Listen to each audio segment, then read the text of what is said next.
Serge abonné de la chaîne Réflexion Politique, bonjour à toutes et à tous. Nous sommes là aujourd'hui pour ce 15e numéro de notre chronique Réflexion Politique qui aujourd'hui nous réserve un titre un peu spécial.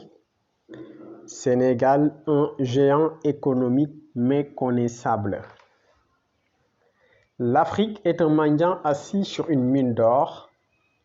C'est peut-être la véracité de cette assertion qui nous invite vers une réflexion pointue. Depuis toujours, il a été constaté avec unanimité que le continent africain en général, le Sénégal en particulier, laisse filer des ressources profitables à la population en quête d'un perpétuel équilibre. Une irresponsabilité des gouvernements ou une trahison morale de dirigeants politiques. Quelles que soient les causes, le peuple se sent abandonné.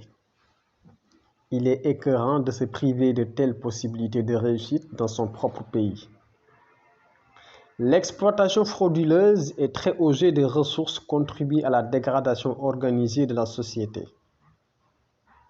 Le Sénégal, avec sa population de 16 millions d'habitants, est l'un des rares pays à être avec des ressources d'une telle envergure. Les populations ne peuvent pas en bénéficier. Un conglomérat d'hommes réunis autour d'une nébuleuse gestion font amèrement mal à des générations et générations.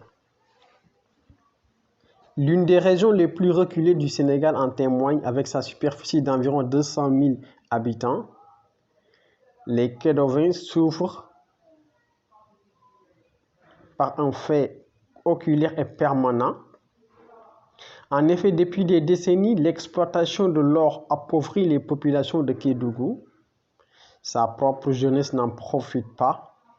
Elle pouvait pourtant en profiter, mais elle est aujourd'hui l'une des régions les plus pauvres du Sénégal. Le zircon, exploité à grande pompe dans le nord du Sénégal, le zircon de l'ampoule en particulier, qui est aujourd'hui le 4e gisement le plus important au monde, exploité par une compagnie française, contrôlée à 90% et 10% par l'État du Sénégal. En 2020, 85 tonnes de minerais a été exportées essentiellement en Europe, à raison de $1000 la tonne. Apparemment, dans tous les coins du Sénégal, il existe un pillage sans précédent de ressources naturelles. Tous les régimes qui se sont succédés dans cette république ont eu une part de responsabilité dans la façon de conclure des contrats allant à l'endroit des ressources. Après 60 ans d'indépendance, verbalement clamée, les mêmes pratiques nous guettent, la même démarche, le refus de patriotisme au détriment des intérêts crypto-personnels. Un Sénégal qui compte 46 départements où, mine de rien, une bonne gestion axée sur les ressources pourrait faire de ce pays un modèle de croissance mondialement émerveillé. Les nébuleux accords conclus dans le dos des populations, une haute trahison de la part des dirigeants. L'ancien ministre de l'Énergie nous en fait un récit. Mais le silence des supposés triomphal face à ce vol conjugué est d'une rareté exceptionnelle. L'inaction des autorités étatiques face à ce bambou-là révèle le niveau de complicité ô combien inquiétante.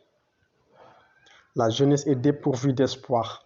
Certains cadres responsabilisés ne pensent que profiter de leur strict minimum. Les populations dans le désarroi, les terres vendues aux enchères de façon exagérée. Que reste-t-il au Sénégal, ce pays dont le douloureux enfantement a été porté par des hommes de valeur? Les corps de contrôle étatique, avec leur niveau d'influence en matière d'information, sont en train de trahir le peuple pour leur propre intérêt. Dans ce pays, on a l'impression que la population autochtone est laissée à la place de la population étrangère. Que reste-t-il à mon pays, le Sénégal? Chers abonnés, ceci met fin à la chronique du jour. Je vous souhaite de passer un excellent week-end.